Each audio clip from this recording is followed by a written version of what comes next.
Hello everybody, it's me, GhostCritic. Thank you for joining me on New Comic Book Day Wednesday. Just got back from my comic book store and I have a pull list of 10 books this week, which was a bit worrying because I don't get paid again till this Friday, which means there is likely to be no pennies left in my bank account until then. However, this will surely keep me going and distracted from anything else that I need to pay for. Sunday saw a comic book review video go up of last week's comics. If you've not checked that out, please go and do so. Thank you to everyone who already has, who's commented, thumbed up and subbed from that channel, and to people that have subscribed to me over the last 2 days, and they both do regular comic book related uploads. Please go and check their channels out. In the description bar below I'll put links to those channels, and that is The Comic Book Villain and Collectorverse. Please go and check their channels, sub them, let them know you came from me because they subscribe to my channel. And if you are new to my channel, don't forget, if you want to subscribe here, hit that red button, and in 7 days time, in next Wednesday's video, you will get a shout out also. Right, so on to those 10 books because there's quite a lot of them. We need to get through this, and we're kicking off with issue 26 of Doctor Strange. I'm guessing this is going to be a start of a new story arc because issue 25 was kind of a done-in-one type of deal, centering on a story from Doctor Strange's past, and did kind of get all wrapped up. So I'm guessing this is the start of a new story. It's still got Barber on the writing. I don't know for how much longer, or if he's now the new writer for the book, but I was quite happy with his last outing in issue 25, so we'll see how that goes. Issue 5 of Peter Parker, Spectacular Spider-Man by Chip Zdarsky, with Cuba and Belair doing the art and colours. And I say it every time, he's not listening to me, how dare he, but Chip Zdarsky really needs to rein back on the humour on this book. We get it, you're a funny guy, but every line, every other line does not have to be a joke, a quip, a witty banter. Let's throw some seriousness in here. The big reveal at the end of last issue was one of Spidey's old foes is back in the game, and that's the Vulture. So I'll be looking forward to finding out how he's all mixed up in this current storyline of his sister, not sister, and this Stark tech being used for nefarious means. We'll see how it goes, but the art, colours, love it. Not to everyone's taste, I understand, from what I've been watching and hearing from other people, but I personally like it.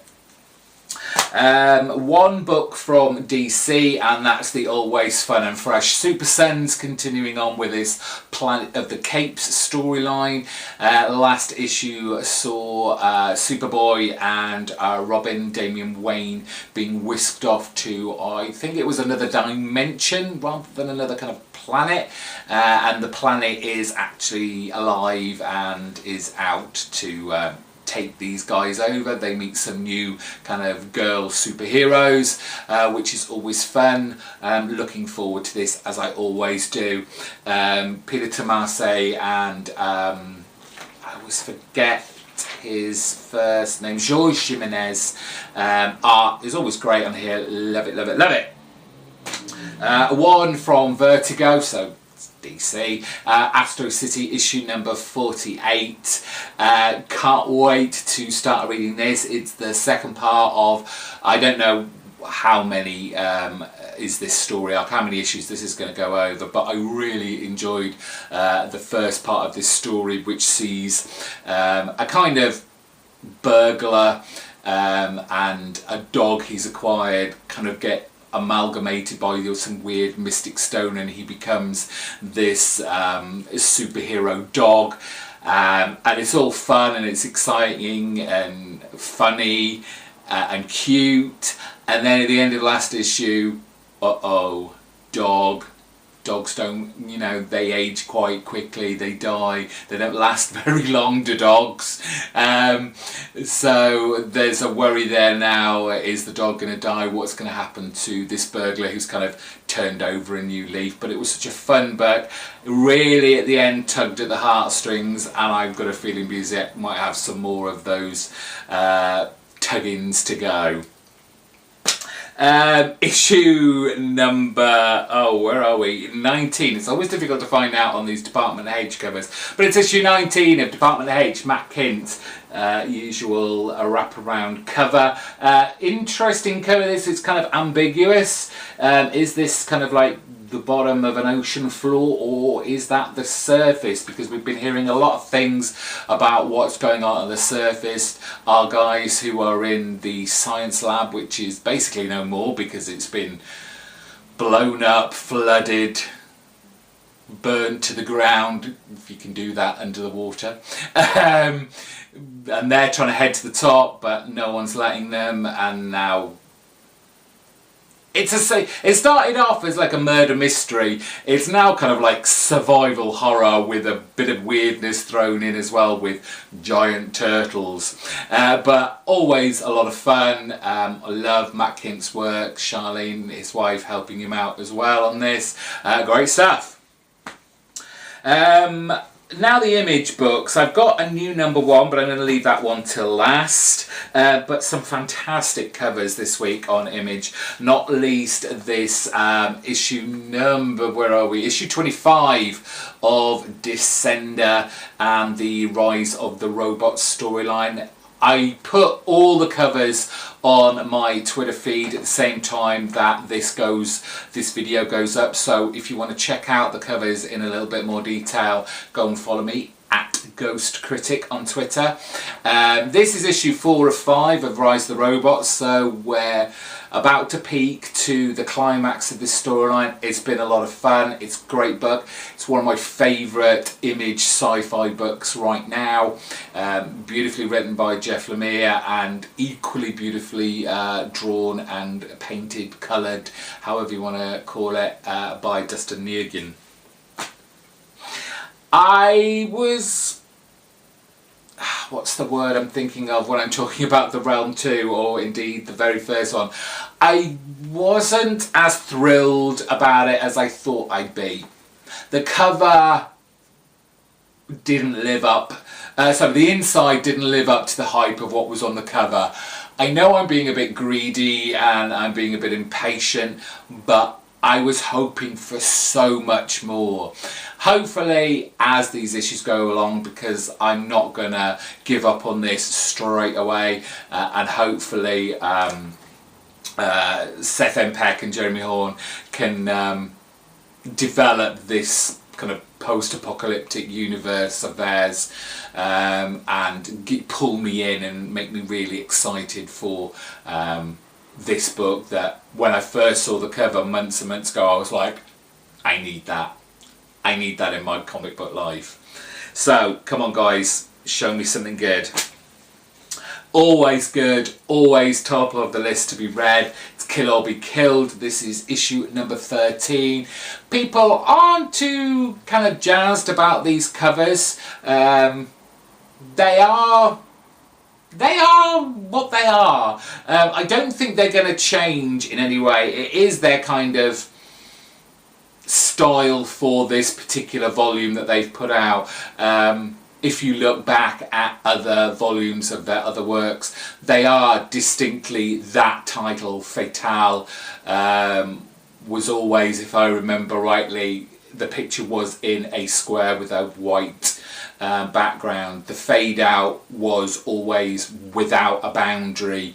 And I think this is what you're going to get with Kill or Be Killed from now on. However, the story inside, just fantastic, keeping us on our toes regarding the whole, is the demon real or not, or is it just in his head?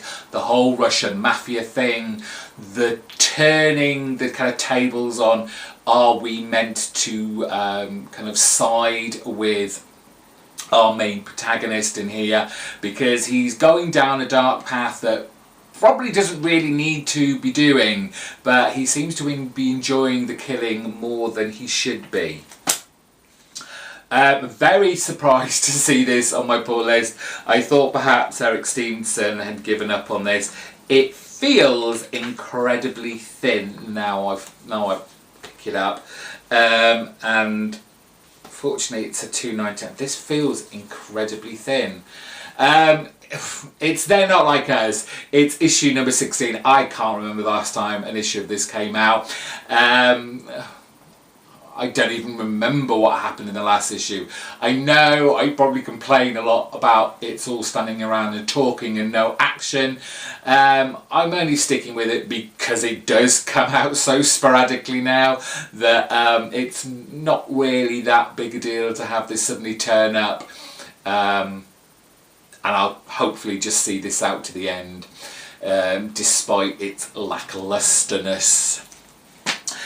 Finally, the new #1 from Image is Stephen Scrose and David Stewart with Phonographics, Maestros. I'm guessing that's how that's pronounced.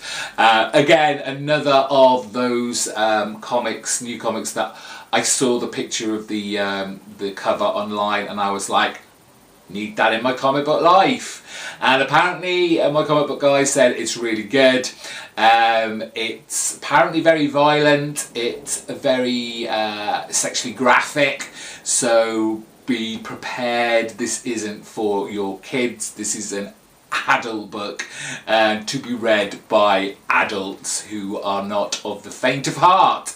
And so those are all my books. I'm really looking forward to that. It's kind of a fantasy, kind of psychedelic, sci-fi, monsters, space age type, all amalgamation of everything I love. I've got to have some of it. I did pick this off the counter only because it was free. I think it came out a couple of weeks ago. Phoom.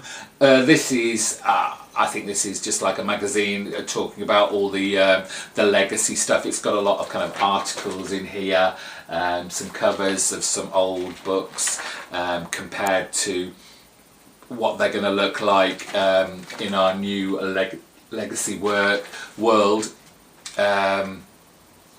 Interviews and the like, so it'll be something to read on the bus on the way to work and the way home, I guess. And that's it.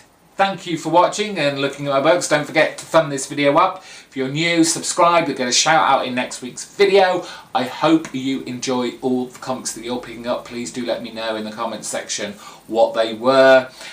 Until Sunday, where we'll try and get through all those and all the thoughts and opinions that will have gone on in there. Until next time, bye bye.